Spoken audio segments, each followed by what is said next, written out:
NAI. I am Song, your conferences and engagement manager. And as always, with me is my bestie. Hi, I'm Paul. I'm the P in S&P, and I'm NAI's Deputy Director.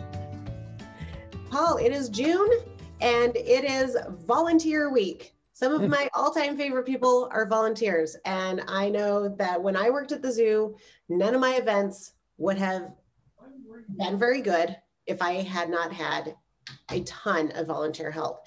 And so just love you, love all of you. Well, and for sure, NAI thrives on the work that volunteers dedicate to this organization, from legacy magazine authors to our conference committees, to the leadership and our board of directors and our regions and sections. So thank you, volunteers, for everything that you do for NAI and for all the interpretive organizations around the world. Yes, and a big round of applause to the NAI 2021 National Conference Committee, who we just left. I know, we just got to see them. This is our first episode back after Palm Springs, and the Zoom background, it just isn't cutting it for me right now, right? Like, it's not the same as being there in beautiful and hot Palm Springs, for sure. It's just getting hotter. Yeah. But it's going to be beautiful in December when we are there at the very end of November, beginning of December, for NAI 2021. Absolutely. So, Paul, this episode, we are kind of spreading our wings. We are going to talk international collaboration. We at NAI, we've done a lot of work internationally. We from my perspective, just from conferences, right? We just held the Forum for Interpretation in the Americas.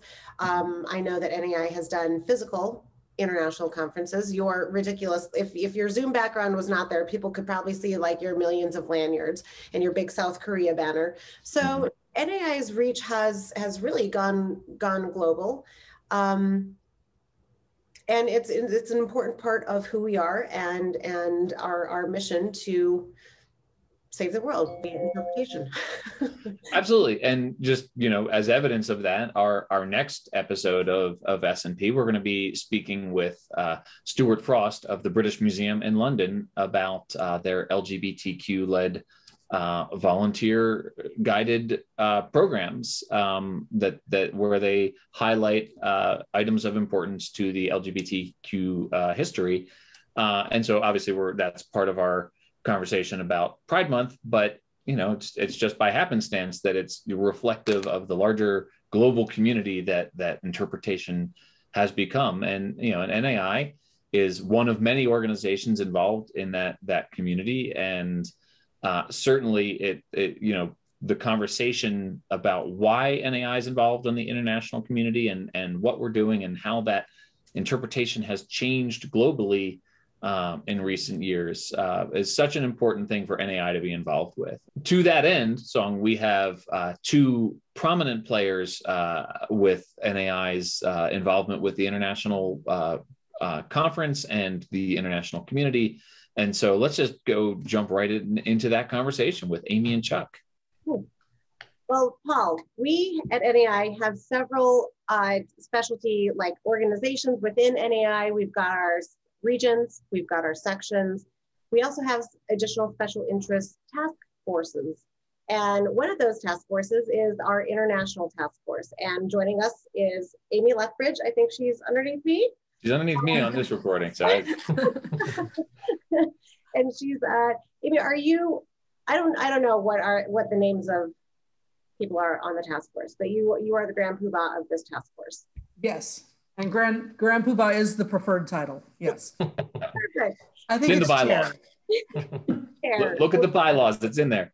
And then Paul, why don't you introduce the guy who's underneath you on my camera?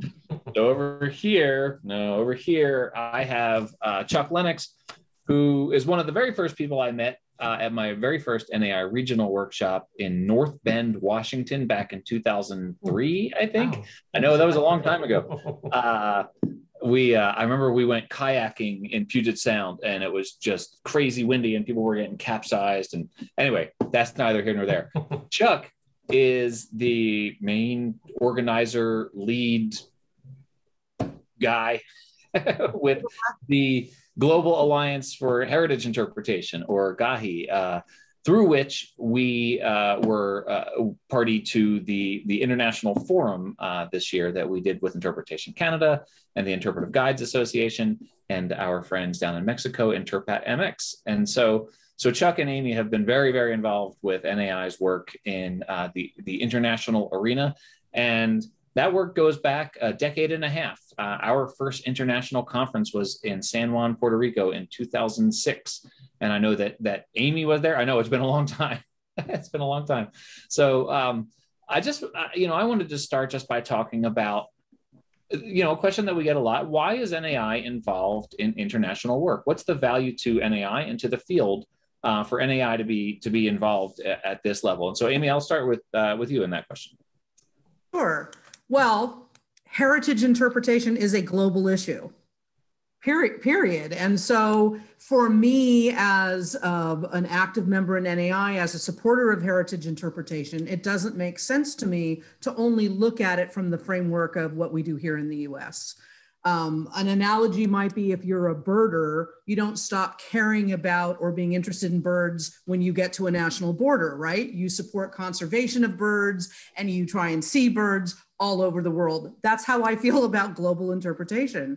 So these networks that exist and have grown over that 15 years, some of which we were able to really support through our NAI International Conference, bring together folks all over the world who are interested in heritage interpretation and who sometimes have different challenges, different approaches, so we can learn so much from each other.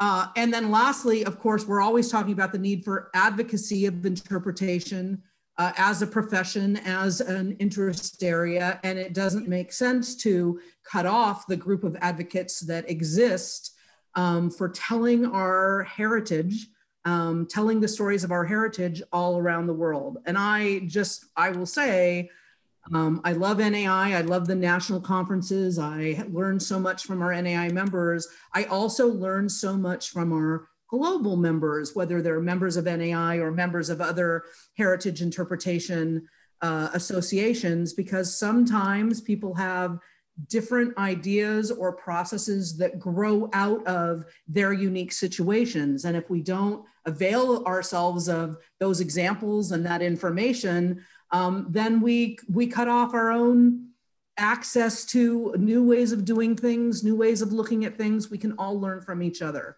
So yeah, you're gonna have to get a hook out on me talking about international. Well, Amy, that's so well said. One of my first interactions when I joined NAI, here I come on board as the conference manager, and then COVID hit, and I attended Interpret Europe's online conference, and they had to pivot super quick. I mean, they switched everything within like a month and a half. And I learned so much by attending their conference, not only about interpretation as a profession. As I was like laying there and it's 3 a.m. my time, listening to these amazing presentations and again, different ways of thinking about things, bringing things to the forefront. And then also they were brilliant. They did an amazing job moving everything online to an online conference. So I totally agree with you. And that was one of my very first experiences with NAI internationally. If I can just give a quick example, this is the one that always sticks with me, and it was in our first conference in South Korea. So you can tell me when that was, Paul. But I went to a session. I run environmental ed camps, outdoor ed camps here. I went to a session led by someone from Japan who had an environmental ed camp in Japan. And he talked a lot about the cultural differences, our focus on sort of individuality, ropes courses and all of that, versus the Japanese much more collective approach, and the incorporation of art into what they consider environmental education, which we tend to focus on science. And we did some activities that I've always remembered and later incorporated into programming here. So very real sort of colleague to colleague exchange, but learning a different cultural approach that I may have never considered. but for this exposure. That was 2008, by the way, our first South Korea conference. I would add also the sense that the NAI has a very big infrastructure. We've got staff. We pay people to do things. We have an office. We have a structure. We have a very large membership. And I would almost also say that we almost have an obligation internationally to assist other people. At the federal government level, we look at it that way. We have foreign aid programs. We have Agency for International Development, those kinds of things. And not that international situations are less than we are, but because we have the infrastructure, we can put our hand out and give a hand up. I'll never forget this. I was in a university setting in Irkutsk, Siberia, in Russia. I've done a lot of work in Russia. And we had brought Russians over to this country to do certified interpretive guide training and the trainer training and variety planner training and the like. And they were doing their first conference around interpretation. And of course, as usual around the world, when you say that word, it means translation to some people. So they have their own word for it. And I'm in this, it was sold, it was standing room only because they were very fascinated, very interested that way. And they were being introduced and things were being translated to me because I don't speak Russian, but they had the NAI logo up in front on the screen. And no NAI members would have seen that except for me. I was the only one there. And I was almost in tears knowing the influence that this organization has internationally because of who we are, what we have. They would not be able to do interpretation in Russia. And now they have taken the ball and run with it. There's a Siberian Association for Interpretation, and they're training people all over Russia. They're in demand. It's a hot topic now. I shouldn't say solely, but big part of it, because of NAI's infrastructure, we help them get started. We help them to launch. And I just really hope that we can do that more internationally as time goes on. So Chuck, the first time I saw your name come across my screen, it was because you had submitted a proposal for the NAI 2020 National Conference, and you also did a pre-conference workshop. And then I got to work with you in the International Forum for Interpretation in the Americas just this year in 2021. And so explain to those who don't know what GAHI is, what it stands for, and what you do. Sure. Well, the Global Alliance for Heritage Interpretation, that's GAHI, and depending on how you pronounce it, many people say GAHI, is an informal, growing, building organization. It's really not even formalized yet at all, of the major groups across the world that have organized. And there's more that have organized since that time period. But it would be Interpret Europe, which is basically the European continent itself, Interpretation Australia, Interpretive Network of New Zealand. And I love it in the fact that their acronym is INNZ, and that's how they say Z. Interpretation Canada, NAI, and Association for Heritage Interpretation in Great Britain. And then, of course, now there's Interpat MX, which is Mexico. And there's been other groups that have formed. We initially got started really as a result of conversations at international conferences. And every year they would be brought up, and every year we should do this, and every year we should do that. And in Wellington, New Zealand, we actually had the closing session was a World Cafe where, questions are posed and different tables have questions and everybody comes together and began to discuss how to formalize this more. It had happened the year before in Warsaw, Poland, but the next conference, we really need to really do something about it. Ironically enough, at that conference, there was a woman who was an American who was a professor in Australia, mentioned that 30 years before, she had been in Banff, Canada, at an international conference. And the idea, and now we're talking probably 35, maybe even 40 years, of forming an international interpretive association had been hatched, the idea of it. So this has been talked about for years and years and years. So we put together a set of principles. There's a small working group, got all the groups to agree to it. And now it's really, I think in forming an organization, we almost need a project to work on, so to speak. So really the forum was one of the first projects. And I think the biggest reason we did that was because the time zones were just easier in terms of things. The wonderful thing now, if there's anything positive that comes out of the pandemic, is the use of technology. And now we have technology to unify us more, and that ability to connect and share ideas. So really, as GAHI evolves, We really need to maybe formalize it more, find agreement on it. The challenge always is time, because most of these groups don't have staff. Interpret Europe definitely does. Interpretation Canada does not, nor does Australia or New Zealand. And so it's an additional task that people have to do. I'm sure all of our regional folks in NAI can totally understand that aspect of things. But I think as we go forth and figure out some things to work on, advocacy is a big issue. In other parts of the world, I get calls, or, well, I can now do calls with Zoom from people in a lot of different places. I'm the only one here that does this. I'm the only one that understands it. And what's really interesting, I find, is through the pandemic, with our training programs going internationally, the ability to participate as a CIG course or a CIGT course, then it's one of those situations was, so now I want to, do you know anybody? Do you have names of people? And that's another aspect of almost like the matchmaker. So I think there's a lot of possibility, a lot of potential, especially now with technology. And I think the success of the forum also got people very excited about the possibility of connecting with others internationally. Yeah. So I'm using 2006 as sort of a bookend for this conversation, since that was, you know, early in my career with NAI and our first international conference. You know, so there's all sorts of benchmarks that we could use, but looking at 2006 as the first international conference from NAI, how would you, and this question is for both of you, how would you say that the field of interpretation has changed in the last 15 years? And what has NAI's role been? How has NAI's role also changed in the global context of interpretation in the last 15 years? I think one of the challenges for NAI, and I think this is true within our borders, I don't know about outside of our borders, is the source of membership. For instance, government agencies, unfortunately, their budgets have shrunk. There's less people being hired as interpreters. There's less people doing that work from a government agency perspective. However, there's expansion in other areas, and those people have always been there. It's just that our roots are with government agencies as an organization. But there's tour guides. There's people who do walking tours of cities. There's people who do tours of breweries and those kinds of things. And that's where I think our growth could be.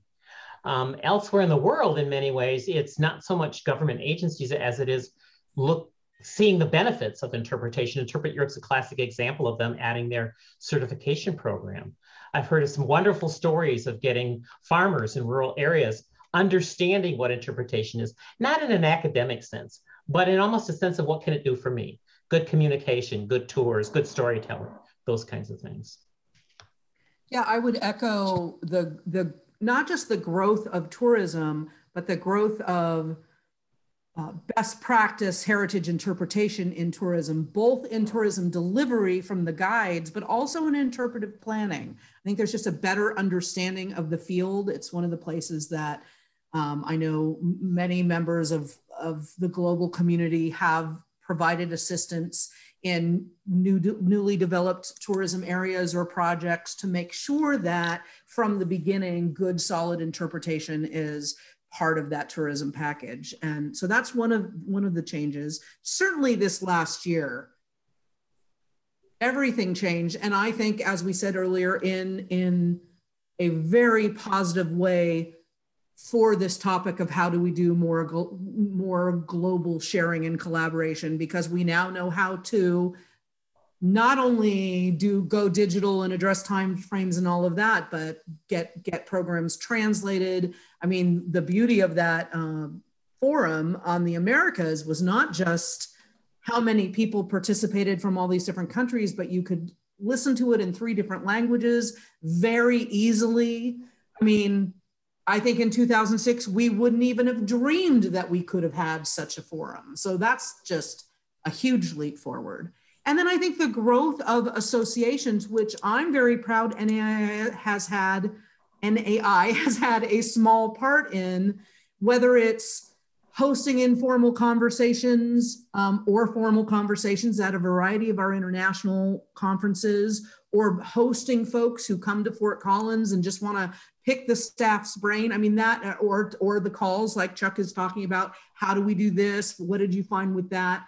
I think because we've been around, and we do have an infrastructure and a history, we're a terrific resource for folks. And so again, as a proponent of heritage interpretation around the world, I love that we can provide that support in whatever way is necessary for the person who's asking for it. I think an important role is the convener role, in the sense of scheduling, organizing, getting people together. I think the one key factor that we as Americans, and this is outside of our organizations, just in general, looking internationally, is to understand the fact that we don't have the answer to things. When we go forth and want to support things, it's working with other people. How do we figure this out together, rather than you should follow our model? So often people around the world want to follow our model, and culturally it doesn't make sense, infrastructure-wise, cost-wise, all those kinds of things.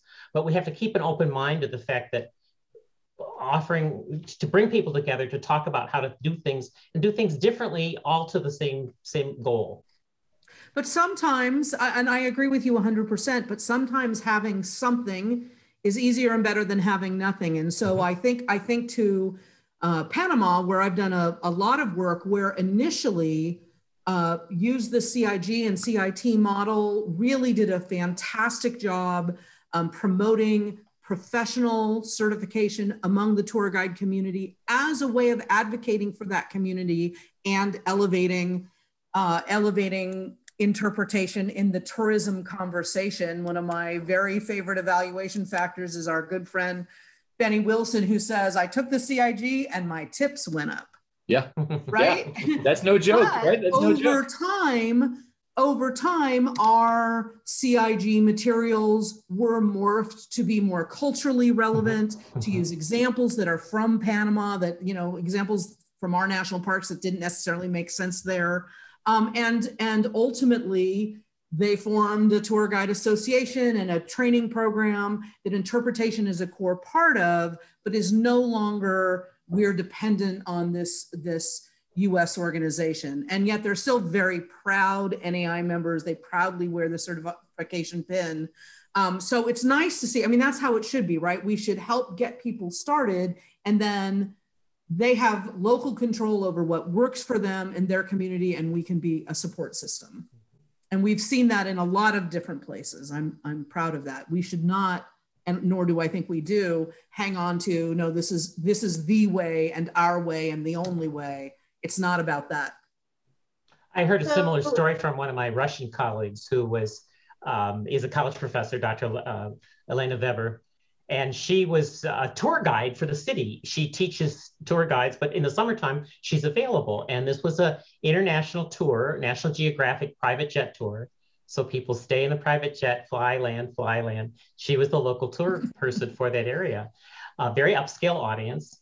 She speaks very impeccable English. She did a wonderful job. One of the folks who's, most of those people are of means, pulled her aside and said, Lena, you should train all of these people, all these guides. You're just such a wonderful job.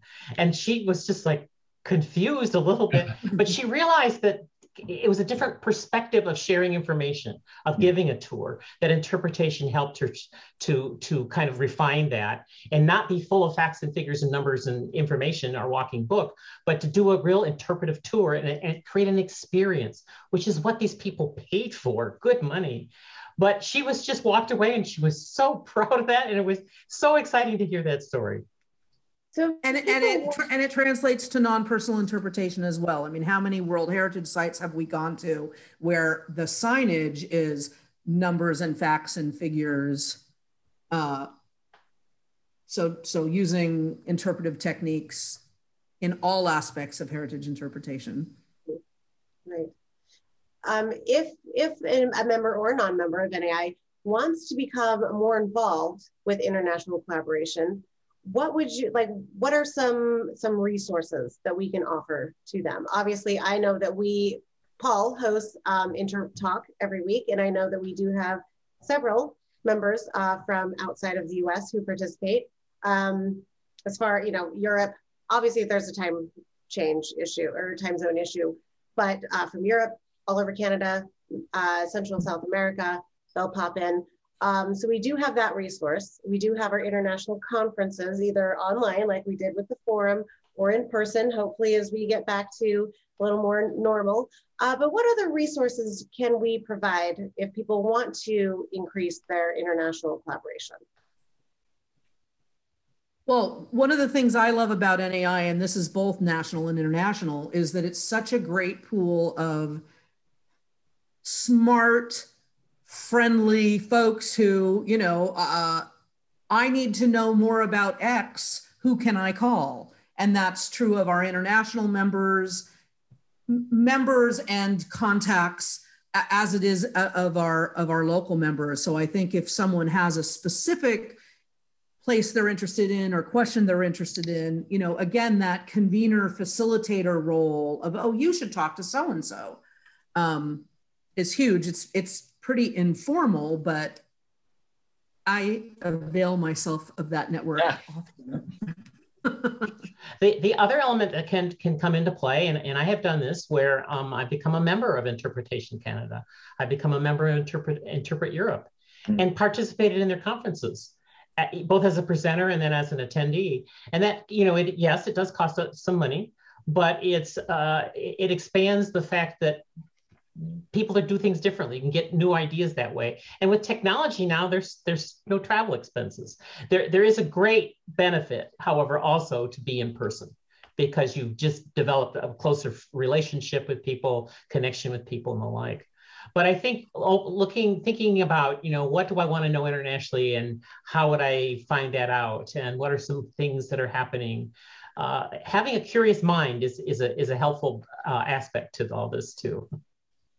And being willing to jump in. I mean, I will tell you, I've been very involved in Mexico and then Panama and other places in Latin America, both as a trainer, and I've done a lot of volunteer work when folks have let me know they have a question or they need help. And I'm lucky enough to be able to say, if you've got a couch I can stay in, I can come help. That all started at the whatever NAI National Conference was in Des Moines, Iowa. And there was a participant from Mexico, and I had put the Hablo Español ribbon on my name tag. And we were in an elevator, and she said, "Oh, you speak Spanish?" And we started talking and said, I'm going to do my first training in Mexico, but I never trained before, and I don't really know how. And could you, I don't have any money, but could you volunteer? And I was like, could I volunteer to go to Cabo?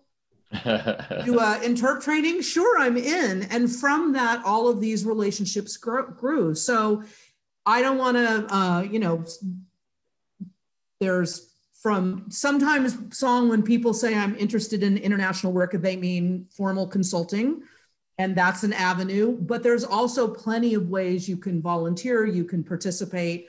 I'm also a proponent of attending other people's conferences. You just, again, get sort of a perspective of a different way of doing things, not better, not worse, but it is easy to get caught into, well, this is the way we do it. Well, this is the way we've always done it. We sometimes hear that at NAI, right? And so seeing other people's conferences, and then you meet all these wonderful people, just like you do at our national conference, and things go from there if you're willing to jump in and say, oh, sure, I'll be part of that. Chuck and Amy, I think I have hung out with you two on more continents than anyone else in the world, right?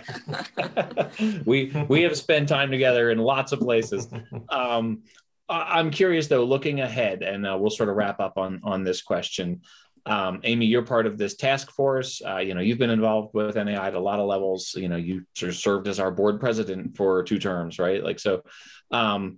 Where do you see NAI's international program with the work that you're doing on the task force? And then Chuck, with your work with Gahi, where do you see interpretation going globally? Where do you see this network going? So I think I understand 2 different questions, but Amy, start with you and then go to Chuck.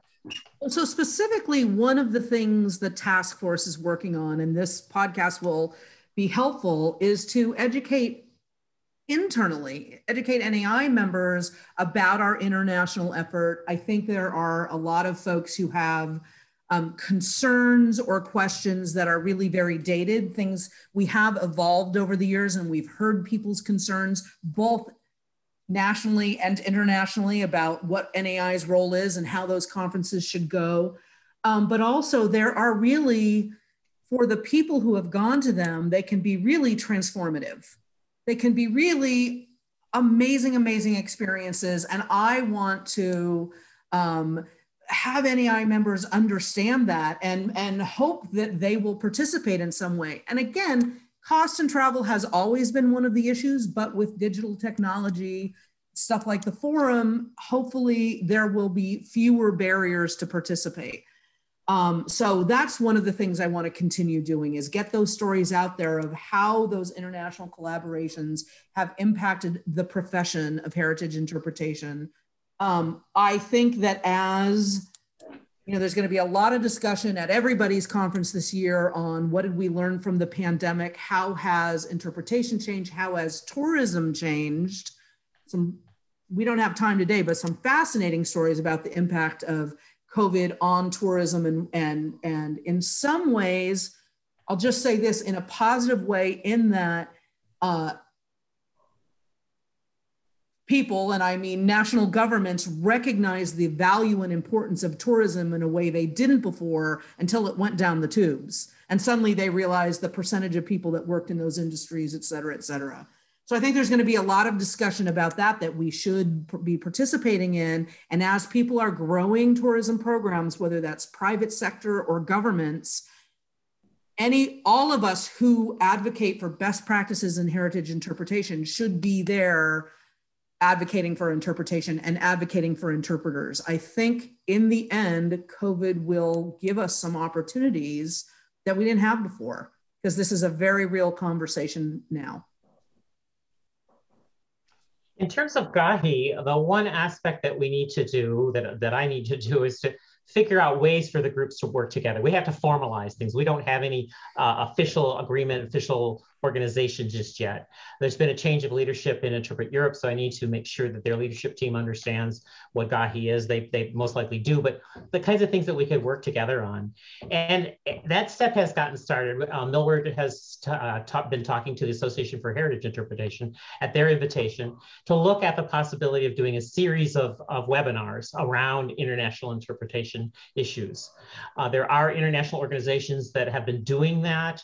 ICOMOS, which is the group that looks at the protection of monuments, which is kind of under the UNESCO umbrella, has been doing those kinds of presentations. But figuring out a way that we can work together now that technology isn't so much of a barrier, or now that the distance isn't so much of a barrier, using technology and having some projects to work on. I think that's a big factor. You begin to build trust that way. You begin to accomplish things.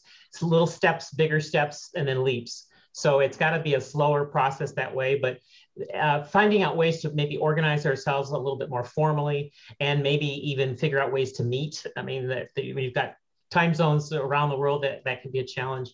But I can see as we formalize things, just a greater interest. There's more and more inquiries about how can you help me? What can I do? Who do you know? I think technology can help us. We began to use the website that has been designed by one of the Interpretation Australia members, and Kylie's just been great and helpful that way. But having a website, for instance, even bigger website that we pay somebody to maintain, could be also helpful. So I would say it's infrastructure and relationships to a really big extent. Earlier, you guys asked about what can people do to look at internationally. I'm going to mention something that's very simple but also very difficult: is learn a second language. I regret so much not having a second language. Amy speaks Spanish. Paul speaks French and Spanish. And it drives me nuts when I can't understand things. I just finished this fall teaching a 6-session course on interpretation that we developed by hand in Russian. And we basically figured out different ways of doing that. But I really want to speak another language. And it's just much more of a challenge when you're older. So I would encourage people to pick up a second language and have that be your first step. Well, this episode was actually sponsored by Babbel, the app, so that's fantastic. One of the many self-improvement things that I bought during COVID when I was stuck at home was a lifetime membership to Rosetta Stone. I have used it not once, but I have it forever.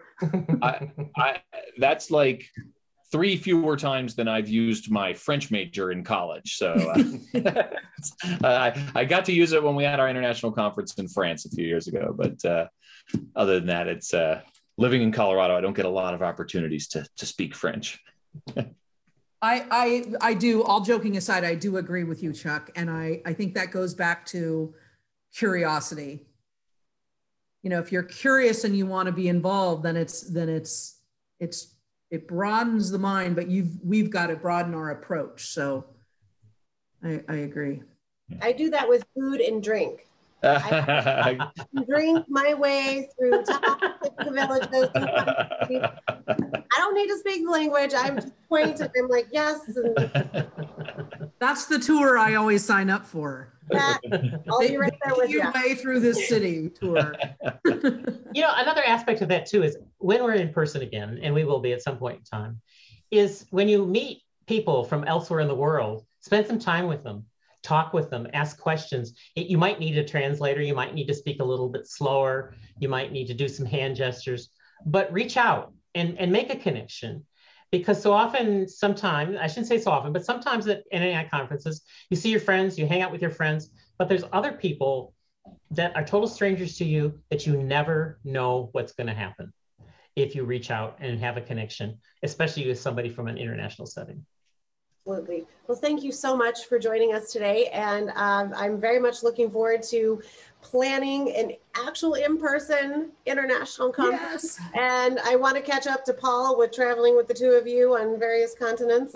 But yeah, super excited to be taking this as, you know, a priority for NAI to increase our global, not just reach, but friendship, collaboration, projects. And being kind of that facilitator for participation.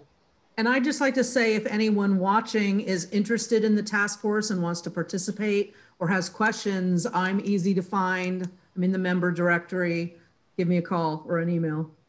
Well, obviously from my perspective, Paul, international collaboration is, I mean, that's a no-brainer.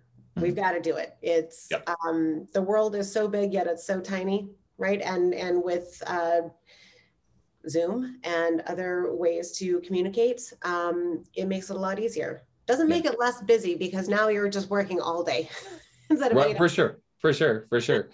So much to unpack from that conversation and so much just from, you know, NAI's involvement on the global scale, you know, not to mention all of the many other organizations and the other players in this conversation. So you know, I'm just looking forward to seeing where this goes, how the international community is going to grow, and where we're going to end up for the 2022 International Conference. Hoping that that's in person. Maybe it has to be online again. We'll see how that plays out. And I can't wait to eat and drink my way across some country soon. It's coming. It's coming. I mean, the International Conference is. It's an amazing exploration of ideas and sharing and expertise and different kinds of expertise. And it's also a ton of fun, right? Like it's a ton of fun to get to see the world and share it with other interpreters and to eat food in different parts of the world and see cities and be on beaches and to explore nature and culture. And yeah, So stay tuned because we are updating and kind of giving a facelift to bring our international collaboration as an organization a little more to the forefront. So we will be adjusting some of those web pages, but until next time, have a good one. Happy June, everybody.